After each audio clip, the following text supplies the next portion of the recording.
Hi, this is Kendall Boyson, professional life and recovery coach, and you're listening to Encouragementology, the practice of instilling hope. Hi there. Thanks for joining me. On this show, we are going beyond comfort as we step outside of our comfort zones and embrace growth. We've all been there, nestled comfortably in our routines, sipping the same coffee, walking the same paths, and binge-watching that favorite series for the umpteenth time. It's cozy, predictable, and safe. But have you ever wondered what lies beyond the snug bubble? What adventures, opportunities, and personal growth await when you dare to venture into the unknown? Stepping outside of your comfort zone isn't just a catchy phrase.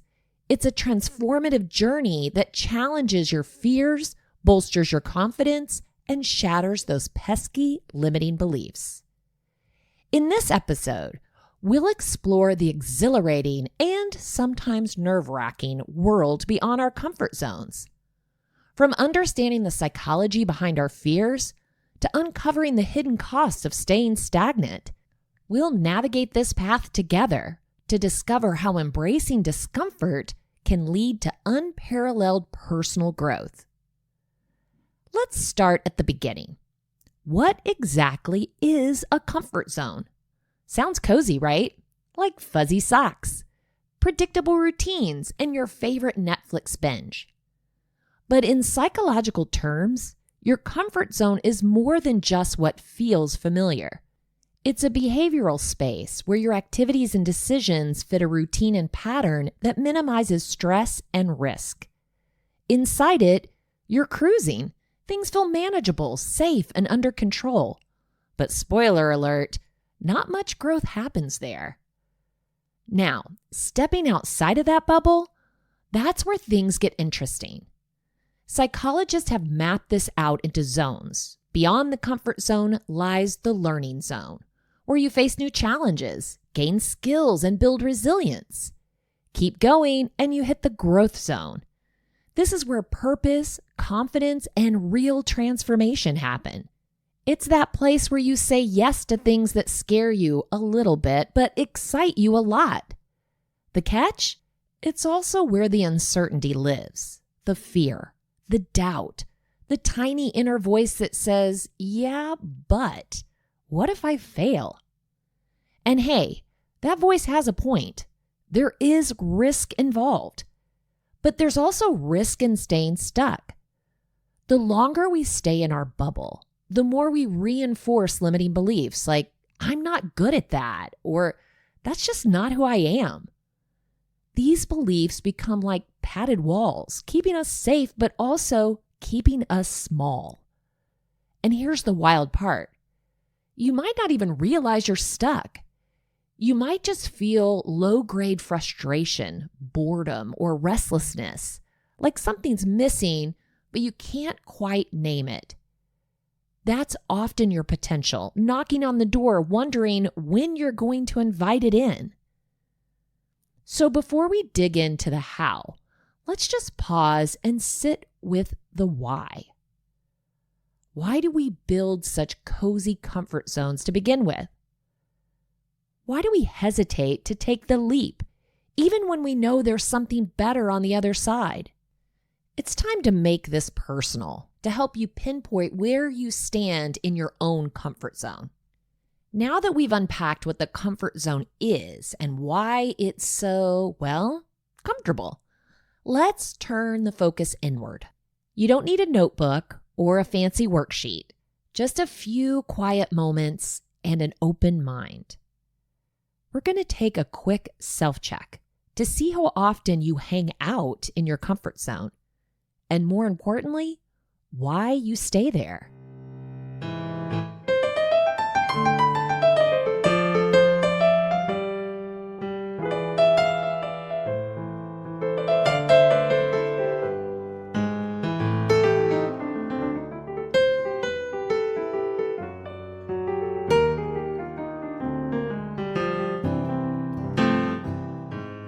I'll walk you through a few quick reflection questions. Be honest, There's no gold stars or wrong answers, just insight. Are you ready? Question 1. What's one thing you've wanted to try but haven't? This could be anything: changing careers, traveling solo, joining a new group, launching a passion project, even saying what you really think in a meeting. Got it? Okay, now ask yourself, what's stopping you? Question 2. What emotion do you feel when you imagine doing it? Fear? Excitement? A mix of both? That combination is gold. That's the sign you're standing right at the edge of your comfort zone. Number 3, what story are you telling yourself about it? I'm not ready. I'm too old. I don't know enough. These aren't facts. They're beliefs, limiting ones, and they grow stronger the longer they go unchallenged. Number 4, what's the cost of staying where you are? We often ask, what if I fail? But rarely ask, what do I miss out on if I don't even try? The opportunity cost of staying safe can be subtle: lost confidence, unrealized goals, even a low hum of dissatisfaction that follows you around. Let's reflect on this. What's the smallest step you could take today to challenge that comfort zone? Not a giant leap, just a nudge. Could you send an email? Sign up for something. Say yes instead of no. Speak up instead of staying quiet. Take a second to sit with that idea. Let the discomfort bubble up a little. It's not there to scare you off. It's there to wake you up. Growth always starts with a stretch. To gain a deeper understanding, let's explore Jessica A. Kent's question.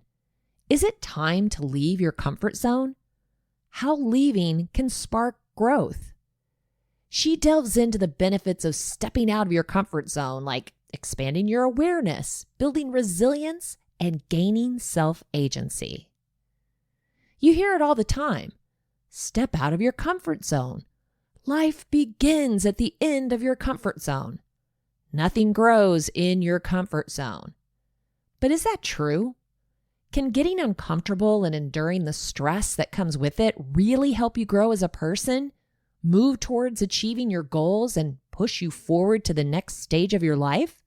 Let's unpack what getting outside your comfort zone means and how it can be your new tool for achieving the life you desire. So, you want to run a 5K. You see a 5K raising money for a good cause, and you've always wanted to run one, so you sign up. But you're not a runner. The most fitness you get is walking between classes. So you know being able to run that 5K is going to take a bit of work, and it will be a challenge. In other words, you'll need to step out of your comfort zone or your place of greatest security and get comfortable in order to achieve that particular goal. How do you know where the boundary is? And is the comfort zone even a real thing? The idea of comfort zones is rooted in research conducted by psychologists Robert M. Yerkes and John Dillingham Dodson in 1908. They developed the Yerkes-Dodson law, which states that performance increases as stress increases, and performance decreases as stress decreases. But at a certain point, high levels of stress inhibit performance. In the context of our 5K example, this means that while you may just want to walk on a treadmill to train, there's not much stress in doing so, and therefore no increase in performance. But when you apply stress by upping the speed on the treadmill, it gets a little harder and you have to jog. Now you're actually training. But setting the speed of the treadmill too high to start won't be beneficial and may result in injury or propelling you off the treadmill altogether. As you train for your 5K, you can see how speeding up your walking pace and pushing yourself to jog, getting outside of your comfort zone, can help you develop the fitness, stamina, and mental fortitude to run your race.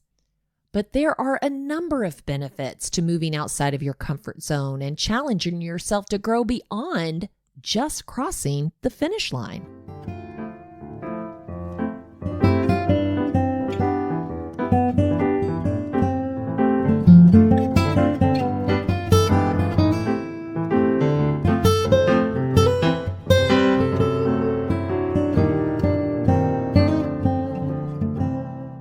Not everything you want to achieve in life will be easy. By moving beyond your comfort zone into the growth zone, you'll be able to do that. Grow. You'll find yourself becoming more productive, achieving more, and reaching the goals you set for yourself, if you're willing to put in the work. Accomplishment brings self-confidence, especially if you worked hard, challenged yourself, and saw it through. And the boost in self-confidence you get after achieving one goal can push you to achieve more. Stepping out of your comfort zone means learning new things, meeting new people, seeing new places, and trying new experiences. All of these can serve you to expand your awareness of the world and how you fit into it. It also may introduce you to new interests or areas of study you want to explore. Challenging yourself to move outside of your comfort zone can increase your resilience as well. You'll gain more confidence in how you handle failure or setbacks and become more comfortable with increased levels of stress, anxiety, and uncertainty. Finally, by stepping outside of your comfort zone often, you'll learn more about yourself and gain more control over how you want your life to look and what you want to do with it. If it was easy to leave your comfort zone, there probably wouldn't be so much talk about it. But it's not easy to do. Moving into that learning or growth zone requires some stress. We've already talked about that, and will likely require facing some anxiety, some uncertainty, and yes, a little bit of fear. Yet as humans, we're wired for survival and naturally shy away from those perceived threats as much as we can. This is one of the reasons why it's so hard to step outside of our comfort zones. Individuals who don't want to do it must be mentally prepared. They must also be prepared to change habits and mindsets that may be keeping them in the comfort zone. How do you know if you need to step out of your comfort zone and push yourself towards something new? If you're not growing or learning new things, you're not taking chances in your life. You're not fulfilling your goals and dreams. If you find yourself wondering why you're not accomplishing things you want to accomplish, like maybe making new friends, getting better grades, then it's time to look at areas where you might be a little too comfortable and passive. But it's also not healthy to push yourself too far all the time. Being in a constant state of high stress can take its toll. Humans need to return to the safety of their comfort zone ever so often. Just like you wouldn't train on the treadmill all day, but may just put in an hour or two, you should step outside of your comfort zone for only certain lengths of time. Sometimes we're forced out of our comfort zone by our situations and have to adapt in the moment. But if you want to actively move yourself out of your comfort zone, here's how to get started. First of all, set a goal. Decide what you want to achieve and set the goal. Make it a SMART goal. Specific, measurable, attainable, relevant, and time-bound. For example, don't just set a goal of wanting to run a 5K. Set a goal that you want to run a 5K on a specific date, achieve a time of 30 minutes or less, and run or jog the whole race, not walk. And then make a plan. Once you have your specific goal, now you can make a plan to achieve it. If a 5K is on a certain date, you know how long you have to train.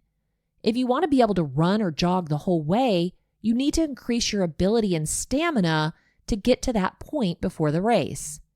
Make a plan for how you'll get to your goal, which will include steps that move you out of your comfort zone. Then take action. Start working towards your goal, following the plan that you've created. As you do, you'll likely encounter the following. As you begin the work, you'll be able to find where your comfort zone line is and when you're pushing past it. Maybe you thought running at a certain speed would be challenging, yet you find that it's actually pretty easy. So you increase your speed to have it be a little bit more of a challenge. Look for these shifts in your comfort zone boundary. As you move outside of your comfort zone, you may need to face some of your fears as your stress increases. If you're someone that lets discomfort derail them from action, you may need to get used to that discomfort in order to grow. If you tend to have some limiting beliefs about yourself, you may need to reassess those beliefs as you push forward. Realize that you may not always be successful in your efforts. Everyone has a bad day or two when trying to accomplish something, so don't let it derail you from achieving your goal. But if you're constantly feeling like the tasks are too hard, you may have gone past your growth zone into panic zone. Reassess your plan to see how you can simplify the tasks. Now that you've achieved your goal, assess how it felt to move outside of your comfort zone. You may realize it actually wasn't as bad as you thought, and you want to do it again. You probably already know the areas in your life where you need to step more outside of your comfort zone.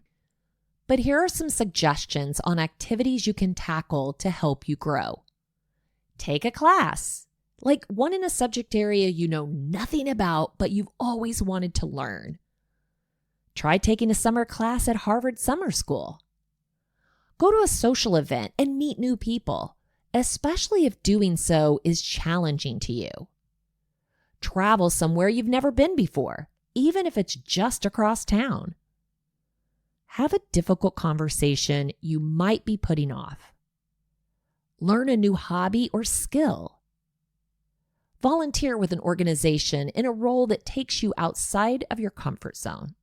We're there. It's race day. You've made your plan for the 5K, committed to training, got outside of your comfort zone, and achieved your goal of running the race in under 30 minutes. Think about not just the achievement, but about the ways in which you grew as a person by pushing yourself outside of your comfort zone during the process. Knowing more about this zone, what it means to step outside of it, can help you face new goals, projects, and adventures head on. And knowing that a little added stress can actually help you grow, expand your world, and increase your self-confidence will help you become more adaptable and open to change as well.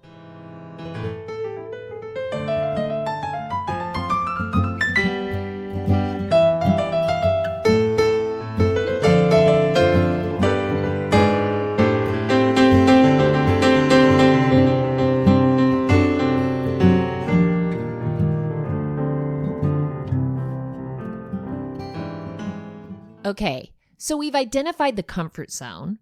We've looked at the stories we tell ourselves and the subtle ways we hold back.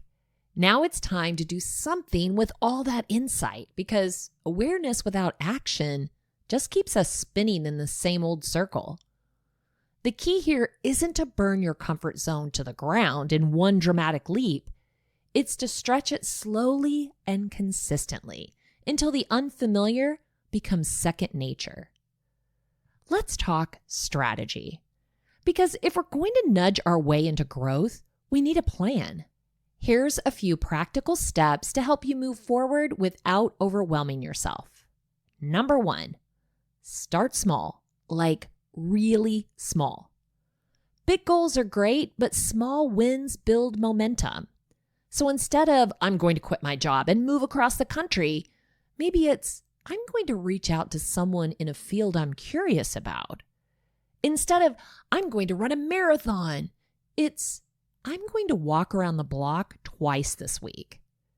Small steps aren't lesser, they're sustainable, and they give your nervous system a chance to catch up to your ambition.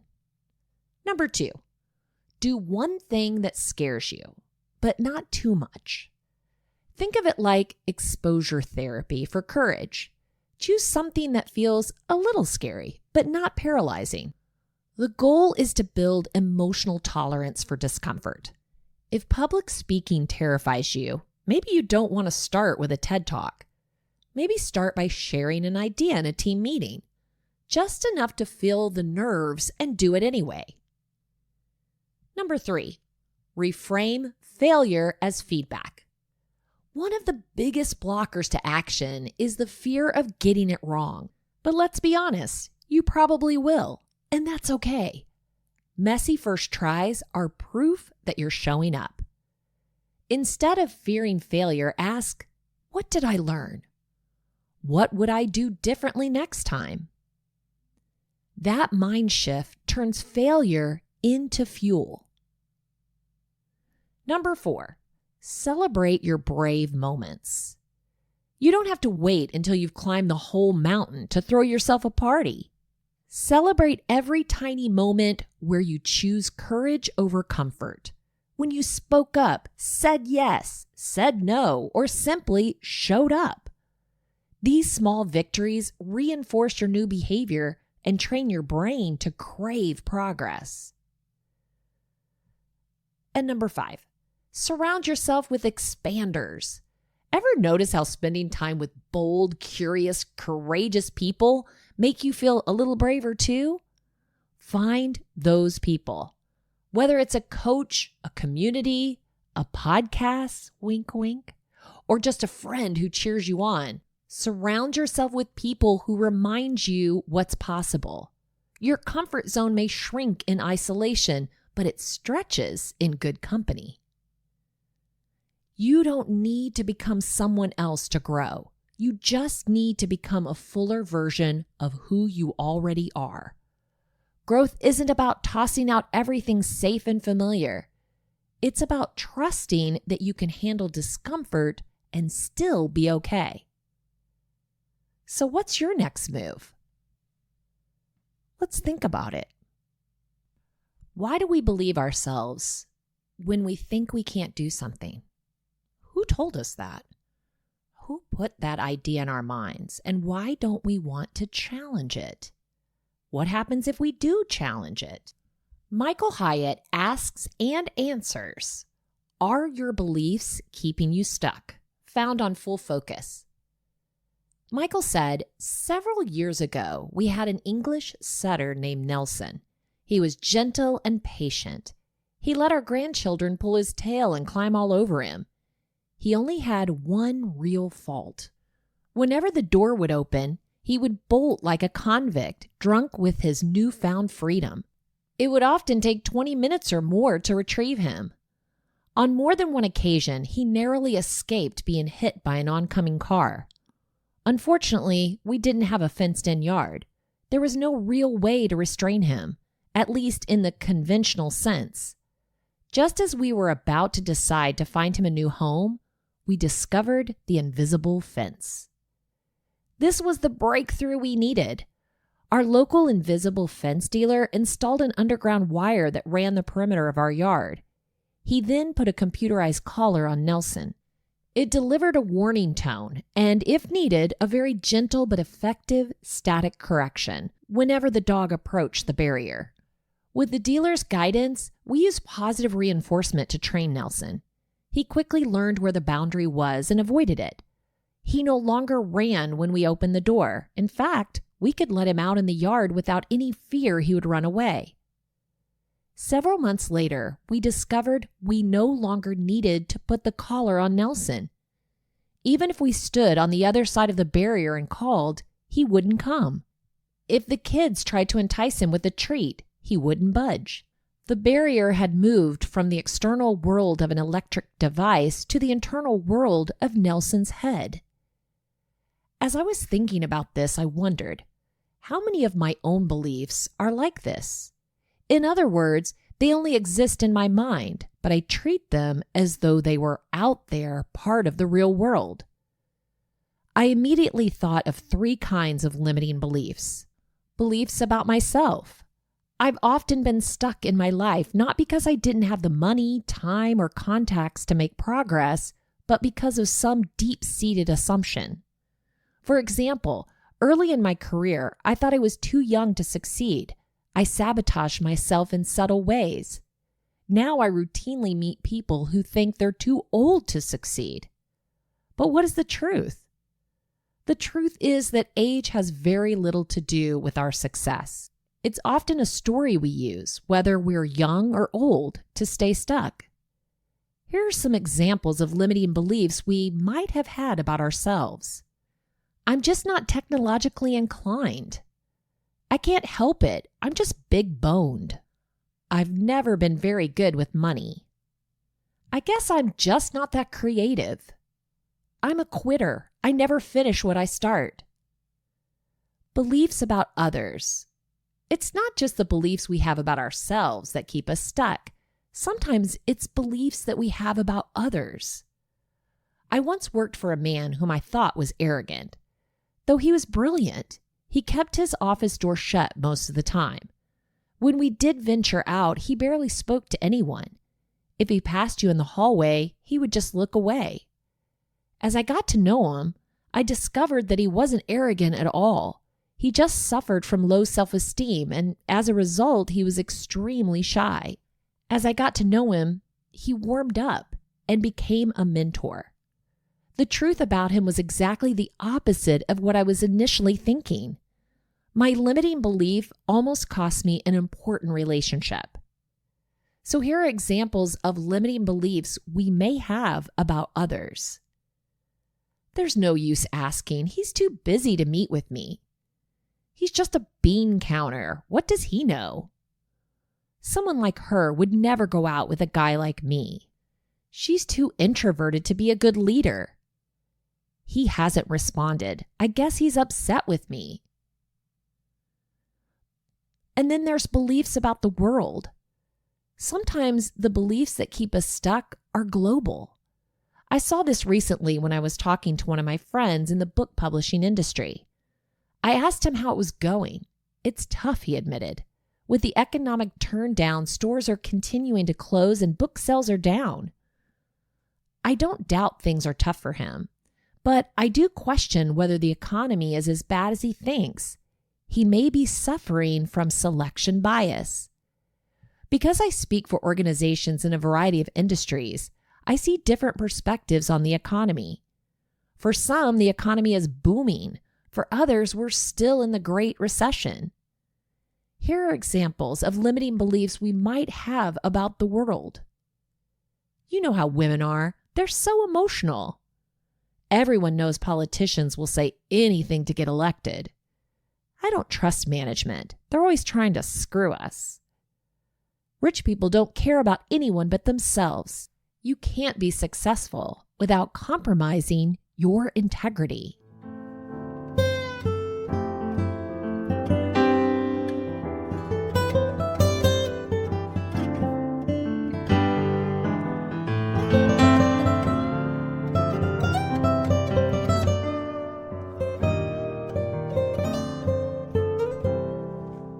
Beliefs are not the culprit. They can be a good thing when they're rooted in reality, but we have to learn to distinguish between reality and excuses. For example, I used to think of myself as an introvert. It was the reason I didn't mingle with people at parties or even introduce myself to audience members before I spoke in public. But it suddenly dawned on me one day that this was a limiting belief. It was keeping me from having the impact I really wanted. It wasn't the way things were. It was an excuse that was keeping me from growing. So I changed my belief. I decided that introversion was more of a preference rather than something innate. I could choose which behavior to exhibit, introversion or extroversion, based on what I wanted to achieve. If you find yourself stuck in some area, Ask yourself, what beliefs do I have about this and what are limiting my ability to move forward? Is this really true? Is there something else I need to believe that is more rooted in reality? So are you ready to start pushing back? Here are 5 powerful ways to challenge those limiting beliefs. Number 1, talk back to that voice in your head. You know the one, that inner critic that says, "You're not good at this," or "Who do you think you are?" Call it out. Literally question it like a nosy neighbor. Says who? Is that actually true or just something I picked up along the way? When you start treating those beliefs like suggestions instead of facts, you regain control over the narrative. Number 2, look for evidence and the holes. Take your limiting belief and pretend you're a lawyer trying to prove or disprove it. Like maybe the belief is, I'm not creative. Where's the evidence? Have you ever solved a problem in a new way? Cooked without a recipe? Decorated a space? Boom, creative. Most limiting beliefs fall apart under even the gentlest cross-examination. Number 3, reframe the story. Instead of saying, "I always mess this up," try, "I'm still learning, and each attempt gets me closer." Reframing isn't lying to yourself. It's choosing a perspective that empowers you instead of paralyzes you. Think of it like adjusting the lens on your camera. Same scene, better focus. Number 4, take micro actions that prove it wrong. One of the fastest ways to challenge a belief is to act in spite of it. If you believe, "I'm not confident speaking up," try asking a question in a meeting. Tiny actions stack up, and each time you do the thing you thought you couldn't, that belief loses its power. Number 5, borrow someone else's belief. When your self-belief is shaky, lean on someone who sees you clearly. A coach, a friend, a mentor, someone who's rooting for you. Ask them, what do you see in me that I might be missing? Sometimes we need to borrow confidence until we can build our own. Limiting beliefs are just old stories, and luckily, you're the author. You can revise the narrative anytime. On the Better Ideas YouTube channel, I found some practical advice from Joey Schweitzer on how the comfort zone is ruining your life. Let's take a listen. There's a weird phenomenon I've noticed all throughout my life where the more I subject myself to discomfort, the happier I am. I think this phenomenon became increasingly apparent to me in first year of university, where I wanted to make the best impression possible. You know, typical freshman behavior. It's a new school, new network of people, new city. So I really felt a need to reinvent who I was as a human being, especially on a kind of social skills basis. So in order to do that, I was forcing myself outside of my comfort zone so frequently, it's as if it was some sort of game. It's like I was able to peel back a layer of reality and see some sort of one-to-one relationship between subjecting myself to discomfort and upgrading who I was as a human being. Now that I'm in my old age, I don't necessarily think that is a one-to-one relationship, more on that later, but I was definitely onto something because I felt incredible. I was energetic, optimistic. I remember waking up in the morning not being tired because I was ready to tackle the day with energy. And although this euphoria didn't last forever, I never forgot how I felt. And I remember the importance of viewing the comfort zone and the effect it has on your overall well-being and the way you live your life. So here are some things that I've discovered about the comfort zone, and hopefully you can apply them to your life as well. So everything you're physically capable of doing in this world falls into one of two categories: inside the comfort zone or outside the comfort zone. The things that are inside outside the comfort zone are easy for you to do, comfortable. They take little or no effort to do, and there's pretty much no mental resistance in the way of doing that thing. Like driving. For a lot of people, driving is completely in the comfort zone. You know, you drive to work, you drive to your house, you drive to the store to pretend to buy vitamins so that you can get footage for this video. Since driving is so easy, at one point or another, your brain went and subconsciously placed it inside the comfort zone. So you don't really think about doing it before you do it. It's just something you do. Okay, how about going for a run? A lot harder, isn't it? It's more physically strenuous, requires more preparation, it makes you lose your breath or sweat, and if you haven't ran for a while, you'll probably be really sore the next day. And because you know running is physically strenuous and hard to do, your brain at one point or another went and placed it outside the comfort zone. The further outside the comfort zone something is, the more mental resistance there is in the way of doing that thing. But here's where things get kind of interesting. Running is good for you. After a week of running every day, you can find that your mental energy increases, your outlook on life is better and more optimistic, and after a week of driving, you kind of feel nothing. It's just driving. So there really isn't a clear-cut relationship between things that are inside the comfort zone, outside the comfort zone, and the value that these things have on your life. In fact, the comfort zone is terrible at telling you what's good for you and what's bad for you, what activities you should adopt into your life and what activities you should avoid. So let's take walking, for example. Walking is probably inside your comfort zone and running is outside of it. But it doesn't mean that walking is bad for you. In the same way, stabbing yourself in the leg with a pencil is probably outside of your comfort zone, but it doesn't mean it's good for you. So there really isn't a clear-cut relationship between things that are inside the comfort zone, outside the comfort zone, and the value that these things have on your life. All the comfort zone is concerned with is keeping you inside of it. And the way it does that is not only does it make sure that things outside of it are really uncomfortable and hard to do, it's also always shrinking if you don't do anything about it. Unless you venture at least a little bit beyond the borders of the comfort zone, it will get smaller and harder to escape.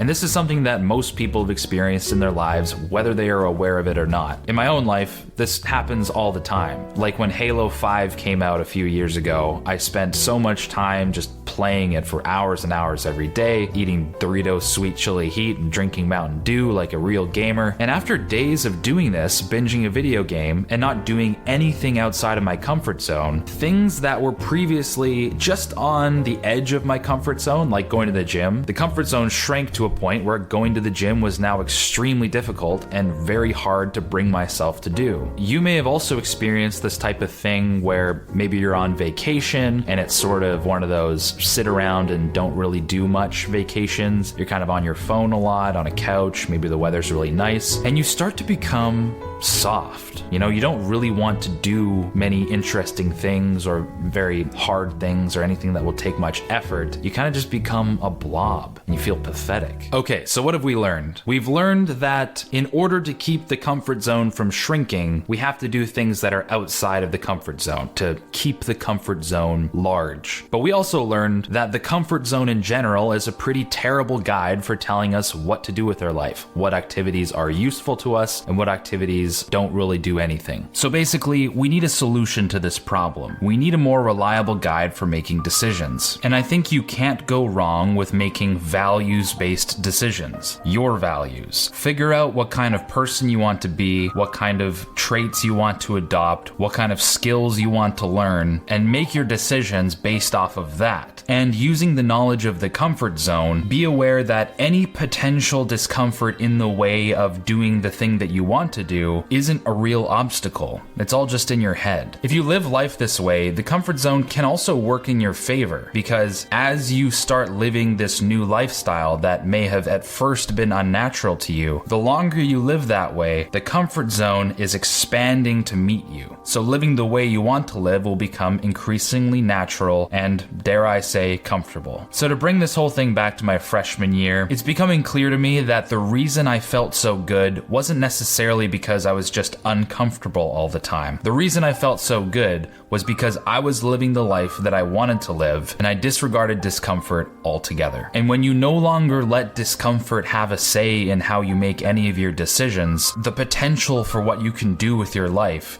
expands dramatically. So you guys may have noticed that a lot of the B-roll shots today were quite cinematic. That was because I was able to rent a Sony FX9, which is a Netflix-approved cinema camera, and I was only able to do that because of awesome sponsors like Skillshare, which is a really relevant sponsor to today's video topic, especially if you use the classes to help you develop skills you really want to work on. For instance, I'm currently taking Storytelling in Film Using Cinematography to Convey Emotion by Joe Simon, which is directly relevant to the cinematography skill I'm trying to develop. For those of you who don't know, Skillshare is an online learning community with thousands of classes covering countless topics, everything from self-improvement to photography, videography, productivity. With so much to explore, real projects to create, and the support of fellow creatives, Skillshare empowers you to accomplish real growth. All of their classes are designed for real life, so you can easily apply whatever you're learning on Skillshare into your real life pursuits. It's also extremely affordable, especially when you compare it to in-person workshops and master classes. With an annual membership, it costs less than $10 a month. Skillshare is doing this awesome thing where the first 500 of you who click the link in the description below get 2 months of Skillshare Premium absolutely free. So make sure you hit that up, explore your creativity, and as usual, have a great time.